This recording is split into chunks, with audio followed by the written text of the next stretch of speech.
Used to, well, I don't know if it was actually a nickel. I think more Okay, like we're a on. penny. We done? So we're on. Oh, we're hey, hello again. I didn't know I thought we were done for the evening. Here we are. And we're just starting. Yes. So getting back to this question, is there a difference between the corporal love and the spiritual love? Okay, let me put it this way. We are in training. When we fall in love, it is a training, it is a preparation for the big love. Capital B, underscore the word big love. The big love is the love that we always will have, and that's always available to us. When we fall in love with another person, it is the closest thing to coming into adhesion with the force above us. We feel that we always want to be with that other individual. We do pine for them. We want to be in their presence at all times. Now, that is the beginning of infatuation, if you want to call it that. This is the beginning of the falling in love. We've all experienced it. How would you like to extend that the rest of your life, to always feel that love? You can, and it's as close to you as just going within and allowing a good friend to help you bring light, a light that will help correct whatever, I don't want to call it malevolence. They want to So is correct. it like a light like at a tanning salon? It's a light that is more of a feeling. It's a light like, I guess, the Catholics used to call grace. I'm not sure I know what grace is, but I think it has something to do with a feeling of blessedness or a feeling of goodness, a feeling of purification. I like the purity that I'm finding in my studies with Buddhism. I feel clean sometimes when I go through what they call a purification type of prayer practice. And I think we have that in most of the different types of religion. I don't view Buddhism as a religion. And I don't view, what is the other, Kabbalah? I don't view that as religion. I don't view spiritual thought, spiritual and questioning as religions, but pathways to understanding our part in nature. And we do have a part, but we don't have a selfish part. When we start to think that love is there just for the taking, forget it. I mean, you are becoming a cancer on the body of humanity. You can't always take. That is what happens when you have a cancer in the body. Certain cells don't give anymore. They die and die and die. We can get away from that type of death. We can find life by allowing our friends, our like-minded friend, our loving friends, to help bring the light. And you know, we are doing it for them. We are elevating them and we are loving them. We are caring so much. You know, wouldn't it be great if tomorrow we woke up and we found out that everyone was loving other people? They were doing for others, not for themselves. They were What not does looking that out give for me? themselves, but for others. What does that give you? It gives you the assurity that 600,000 people perhaps are looking out for you. And you are a member of those 600,000 people that are looking after that little white-haired lady down the street, the orphan boy in Calcutta, the pregnant unmarried woman in Birmingham, Alabama. We're looking out for you. We got your back, and we're doing it out of love. We don't expect anything in return. That's love. That is how we try to But didn't become. you just say it's our nature to do things and expect a reward? How can we go against our We nature? have to. We have to go against the. Listen, when we were created, we we were created to receive goodness and love and the benefits from the force above us. We were and are receivers. We take. We have to get to the point where we know, yes, we're taking, but we also have to give. We have to perhaps put a lid on what we take. Oh, sure, we have desires and we're going to fulfill them, but we don't have to do it all the time for ourselves. We can get enough food for the table. We can get enough in our jobs, in our relationships, and then we can provide whatever the bounty is that we got from those activities, those actions, and share it with others. Perhaps others who are not as good, what I say good, as skilled, as articulate, devout, loving. But why should I do that? You want to know what love is? I just told you. You do it for love. You do it for the love. So I should restrict my desires above. for a vague concept you're calling love. Vague concept of love is what makes the world go around. What created the world. Why do you think we're here? Do you think we're created because just because we're here? That there's no reason? Why? Why do you think we're here but to become closer to the reason and the purpose, to the mystery of life? And that What is do you to think it is? the mystery of life is becoming one with all that exists.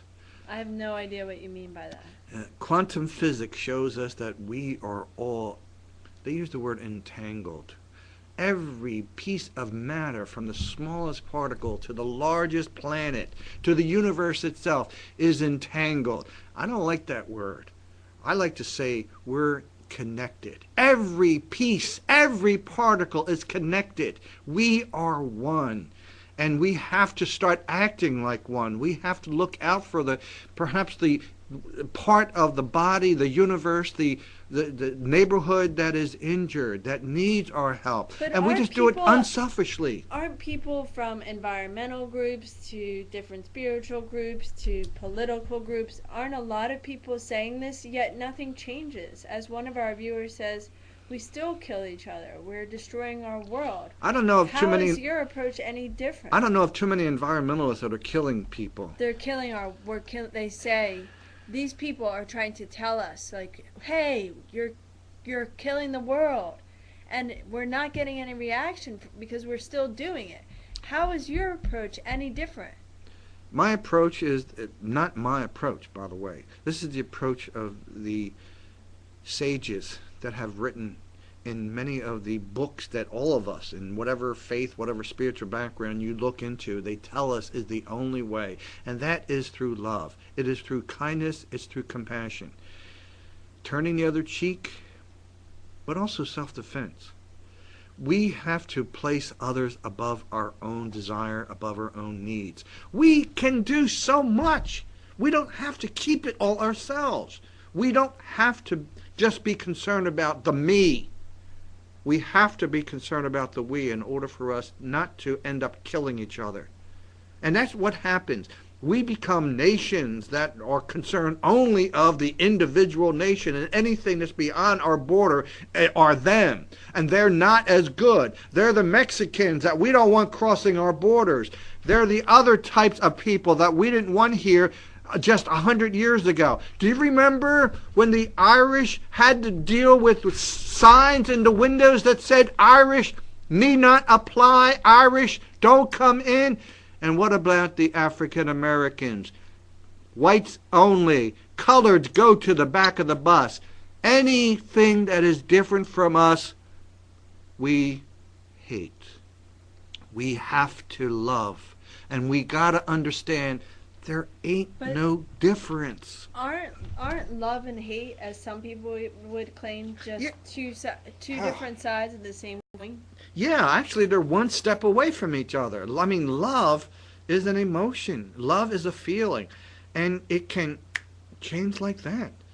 And we have to be careful. But I'll tell you, if you place love in the hands of the most beloved that you could possibly think of. I don't even refer to the force as an entity. It is the love. It is all love. It is the unending love, the bountiful peace, joy. How would you like to always be feeling peace, joy, and One love? of our viewers asked a question. I think it's a good one. He says, do you want to open every border? Is this their, quote, love action? What are you? Is this what you're talking about? I'm not because you're fluctuating on one. I'm not hand into politics, and I Okay. can't. I'm not a political animal. I gave it up years ago when I had my PTSD and I had to get away. I used to be a political junkie, and I used to follow politics, particularly presidential politics, but because of the stress, because of the ill feelings that it created inside of me and my ego, I wanted desperately for my candidates to win. And the other side, there's no good so and so unless he's a dead so and so. And you can fill in either there's no good Democrat, no good Republican unless he's a dead Republican or a dead Democrat. You can fill that in. That ain't the way to get through this world. We have to cooperate. Yeah, there's going to be differences, but we can't. In our history, we've had senators attack one another and beat each other upside the head in the Senate floor. Now, this was in the 1830s. Remember, I have a master's degree in American history. I love reading about some of these crazy mother humpers that we elevate and make into great people. I mean, when you look into well, I don't want to get into Ben Franklin, the father. He was the father of more than one country. Let me just tell you what he did in France. But let's not talk about that type of love. Let's talk about the love that Karen is more interested in. Karen, what is your definition of love? And let me put you on the spot. What do you think is the best kind of love, if you can differentiate?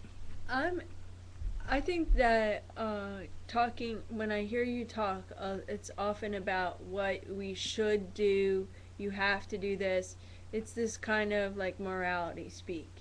I'm more interested in talking about why to do something because it feels good or because it feels better.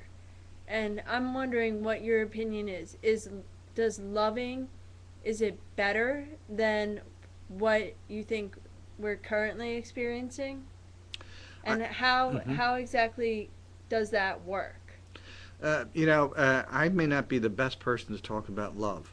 I'm more of an advocate. I'm more of a Bible thumper, and I like to push across different ideas, different feelings that I have, and I think the true love is a gentle surrendering, a silence, a soft.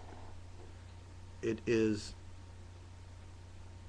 child, the feminine. It is the love of the mother for the child. It is the love of God that we all need and want. All right.